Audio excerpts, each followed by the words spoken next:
আমাদের শান্তিপূর্ণ সমাবেশের মাধ্যমে অন্তর্বর্তী সরকারের কাছে আমরা বার্তা দিতে চাই, নভেম্বর মাসের মধ্যেই দ্রুত সময় গণভোটের তারিখ ঘোষণা করতে হবে।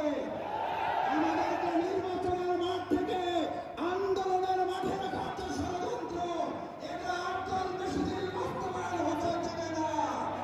আমরা আন্দোলনের মাধ্যমে জনগণের দাবি বাস্তবায়ন করে নির্বাচনের মাঠে আমরা ফিরে যেতে চাই।